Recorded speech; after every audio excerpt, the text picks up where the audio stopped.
Hi guys, this is Amy from Amy's Free Motion Quilting Adventures, also from So Simple of Lynchburg, a Janome dealership, machine service, and fabric store in Lynchburg, Virginia. And I'm going to get ready to show you how to make these dahlia shapes quilting with rulers on a low shank machine. We've got these dahlia rulers cut in a thinner thickness for your low shank machines, and I'm really excited about that. It's a ruler by Top Anchor Quilting Tools. But first, I also want to tell you that this is special because this is my first video shot in our new location for our shop. And this new shop gives me a separate classroom and studio space. So I'm really excited about that because I think that's going to get me some more time to shoot some videos and share them with you. So I'm going to give you a little peek around. I have this camera on my camera mount, so I have a kind of a limited range here. But there is my cutting table. You can see my poured out quilt over there. And over there is the machine I normally sew and quilt on, a Janome 8200. And that is in a horn cabinet, which is a lovely, lovely way to quilt. Keep everything nice and smooth and supported. So I am using this Janome let's see here, 7050. See if I can't rotate that down a little bit. There we go, 7050. So lime green faceplate on this guy. 50 stitches on it. It's got the all-important needle up, needle down. Love my thread cutter. But great little machine. It has an extension table on it. I have it just sitting on a class table, so it's not set down flush with my tabletop. But I do have the extension table on it, and I have a sew slip mat underneath. I tried to stitch on this thing without my sew slip mat, and I gotta have it. It just helps everything slide so much better. And so this is the large size of the Dahlia template. And that would be the 9-inch Dahlia. This is a Top Anchor Quilting Tools Dahlia. And there's also a smaller one on here somewhere. There it is. So this is one rotation of the template. These are rotating specialty templates. This is 2 stitch outs of the template, and they're offset. And this is in the smaller size. Ooh, upside down. This is the 6-inch Dahlia from Top Anchor.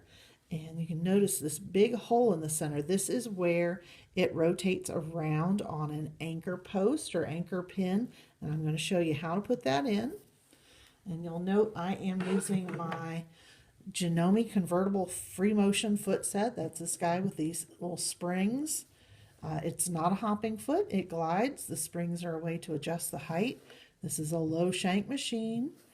Fit with the ruler toe. The ruler toe comes in the frame quilting foot set from Janome.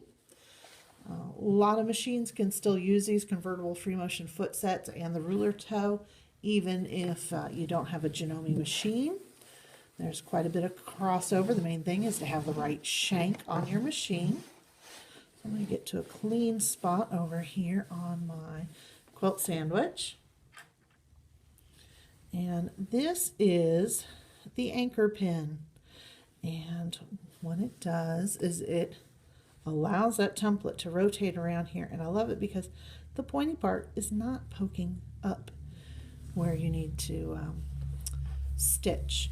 Now, I can't show it to you right here while my machine is in place very well. We're going to try it.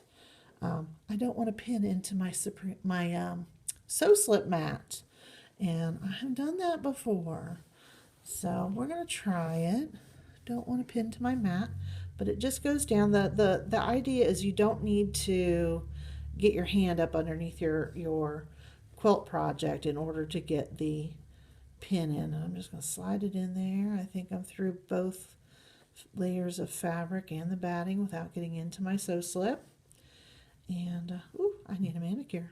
But anyway, this way you don't have to stick your hands under. These templates, top anchor quilting tools, originally were for long arm quilting machines only. And she saw what I was doing with my ruler foot and offered to let me see if I could use her templates on my sewing machine. And she graciously sent them to me, and I could. I don't usually do this with a camera in front of me. See if I can get to the right angle here. So I've just inserted it in, and you notice, let me do that again. So when I put it in, just go down and back up. Oh, I should show you. There's a little bend in the pin. Do you see that right there? That bend allows you to anchor it in with a second pin and keep it in place better, because you don't want to put pressure against this pin and have it just go phew, right out of your quilt top. That would not be fun. So it goes in, and I like to take this little piece that sticks out and just tuck it up underneath my fabric. It's not going all the way through my quilt sandwich. It's just under the fabric, and that just gives me a little extra security, and also keeps that pin from poking on the template when I'm rotating it around. And let me get that in here. So this is going to go perpendicular to that first pin. I go down. Now I like to do it a little bit differently than her instructions say. So I'm going to do it as prescribed right now. But I'm in there and I'm under that little groove.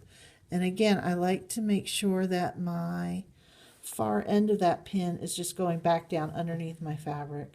And so now it's nice and secure. I can't just simply pull it out. I imagine if I really pulled, it could bend the pin a little bit and there'd be enough spring tension to release that I could pull it out. But it's nice and secure. It's not going to go anywhere. Of course, it's pinned into fabric, so there's a little wiggle, and you got to remember that. Now, I am going to use the 6-inch template, and it just slides right on there, spins nicely. You can see all these fabulous markings she puts on here in order to keep everything lined up, because, again, we're putting it into fabric, so there's a little wiggle room. I do not have any anti-slip on this ruler right now, and that's just because I just pulled it out of the package, and hopefully I won't get too much sliding. But if this is one that I was using on my regular machine and regularly using it, I would put some True Grips on there, little silicone gripper dots underneath that just help it stay in place. And then, of course, when I'm ready to move it around, I just kind of release that pressure, and it still allows me to rotate it around. So, spinny little ruler. Now, what we're going to do is we're going to stitch all the way around this curve. But for that very first part, I like to start in the center. And that is because when you see a block, if there's any little wiggles at the point of your design, the eye is going to go to those points. And I don't want anyone to see any wiggles. And so just to head that off, I'm going to start in the center. Now, I have to tell you, I don't normally sew with this machine. I miss my knee lift right now for bringing my foot up and down. So I am spoiled by my big machine. So I'm just bringing up my bobbin thread. Put that foot back down. Make sure I'm lined up nice and straight. Drop my needle with the needle down position. And find my foot pedal. There we go. I think I'm going to start off going backwards. This does come in the 9-inch version, but I'm not showing it to you in that 9-inch version, again, because this is one of Janomi's smaller machines. And to do so, I might kind of run into the side of my machine. So the 6 inch is really great for the smaller machines. You can use it on the bigger. I'm sorry. You can use the 9 on a smaller machine. You just might have to reposition it a little bit. And I am just not up to repositioning a whole lot while trying to shoot a video with a camera in my face. So this little arm right down here stops my ruler in position, stops my foot in position, and I know I'm going to stop there, and then I just simply rotate the ruler around and pop it behind that other little spot. And I think I'm going to have to put some of those no-slip mats down in my classroom. Keep my foot pedal from sliding. So, see that little bump right there? That makes it so that I eventually have this circle going around the center. So it's just a little bump out.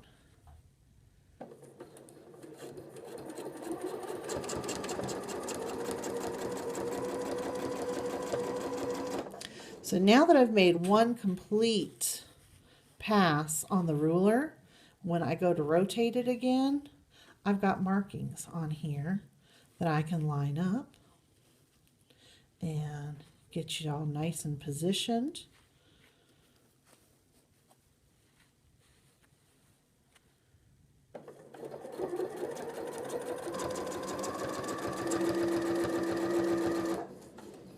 See, wiggle just a little bit out of space. There we go.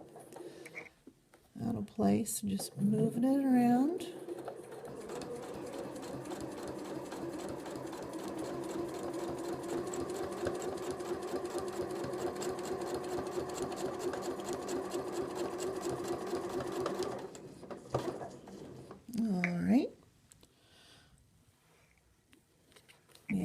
Turn it again. Line up my markings. Make sure I'm not bunching my quilt up underneath the template.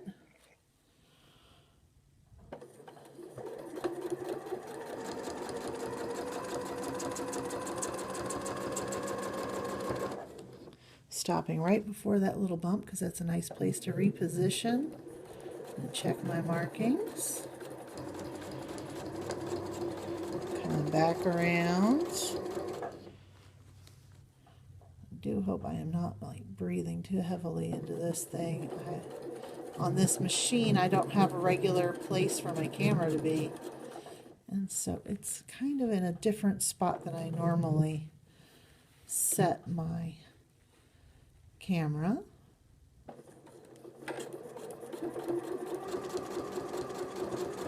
Now remember, when you get to those points, you don't want to let the needle keep stitching when you've stopped.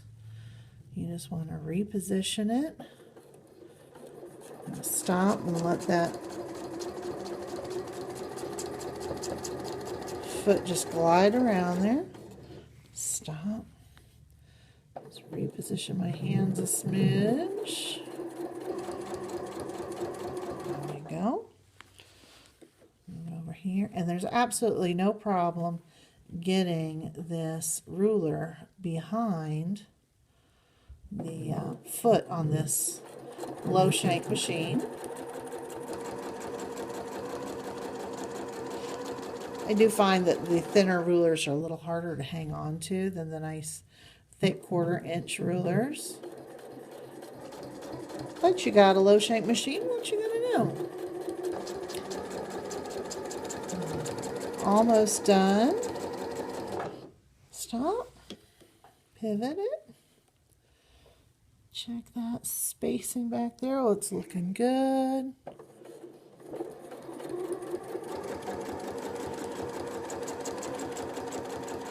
This template is just a little bit rounder than some of the other dahlias because it's that smaller size. Not sure what happened there. I think I got hung up on the edge of my... Right there. You see that? Here, we'll get the handy pointer out. Ta-da! Right there. Had a little zigzag jagged edge there. I think I caught the edge of my sew slip a little bit. This is actually the one, the sew slip I'm using is the one I use on my 8200. It doesn't quite fit this machine very well. So I have gone all the way around. Let's pull that off. And that is the basic 6-inch Dahlia for the 3mm machine. Now, as long as I keep that pin in place, I could go back and put in the 9, and it would just span out. The Top Anchor Quilting Tools website has some great photos of how you can do the multiple passes of the rotating rulers using the same anchor post. You might want to check those out. And I've done some on these rulers before on my big machine, just with the thick version. So I've got a high shank machine that I normally use. And now I'm going to offset and use the markings. Let's do it a different way so you guys can see that a little bit better. So the original markings for going around here line up with the dashed lines. And now to do a secondary design, I am going to put solid lines on top of my previous stitched lines. And off we go to do the second pass of this ruler.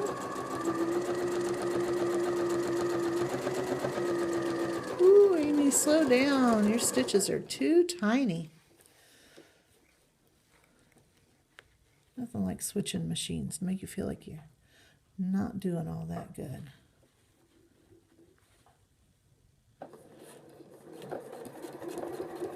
And I just dropped my machine foot down a little bit, my convertible free motion foot set here with the hand wheel, because it felt like it was just a little bit high on my quilt project. And so now I'm going to continue going around. Everything's lining up with that first circle.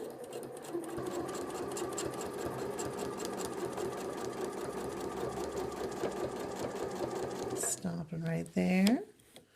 Pivot it again. Look how well that's lining up.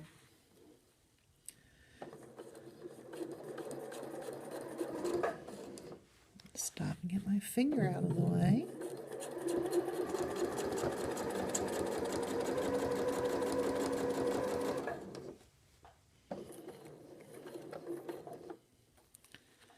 And going back around.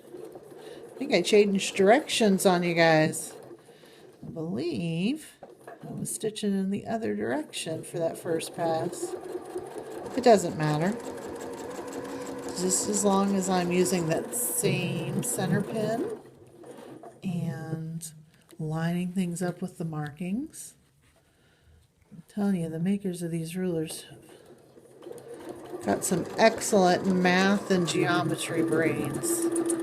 I so much do not have a math and geometry brain, but I'm glad that other people do.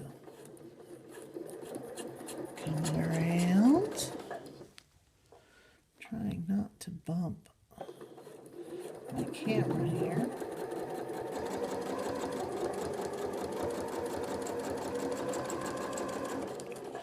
There we go. I'm almost done with this design.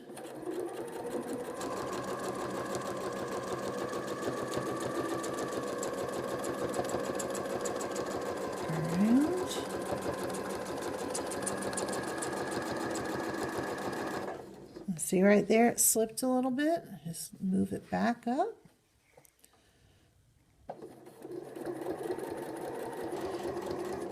Really should have some true grips on here. But again, I don't normally stitch on a low shank machine, so I didn't want to put them on this thing. Checking my markings.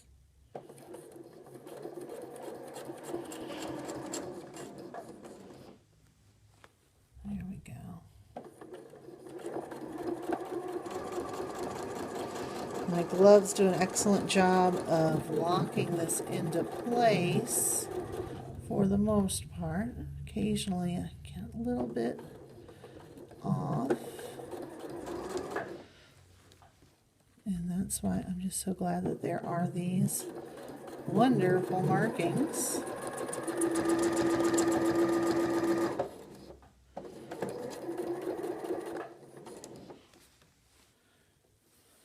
Almost done.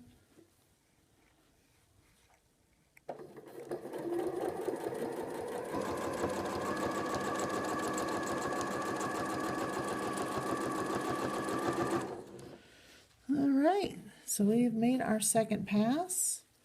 Rotate that a little bit just to get that ruler out from underneath the back of the foot, because the low shank's got that low clearance behind the back of the foot. And let's go ahead and I'll do a couple of stitches in place just to lock things in, and using my thread cutter, pull that foot up. Remember, the needle goes up before the foot goes up. And there's my Dahlia. See a little zigzag there? That's where I botched it earlier on that first pass. Just made a little thing, but you know, most of the time we're not quilting on contrasting fabric and thread. I think it looks great. My gloves off. I have to admit, I can't do these little anchor posts with my gloves on. And pull the pin out. And people ask, well, how big are these pins? Are they going to leave marks on my quilt? And yeah, you can see them when you first pull them out. Rub them with your fingertip and they just go away. They're about the size of a regular straight pin. You know, nobody's talking about their straight pins putting big holes in their quilt tops. So if you've been pulling on it, it kind of pulls that fabric out of alignment. Just give it a rub and it's great. And I'm really glad that these are available for people with the low shank machines now. I really like the anchor post on these. So I thank you for watching. Again, this is Amy from Amy's Free Motion Quilting Adventures. And also So Simple of Lynchburg. And this is the 6-inch Dahlia from the Top Anchor Quilting Tools. Thanks for watching. Bye-bye.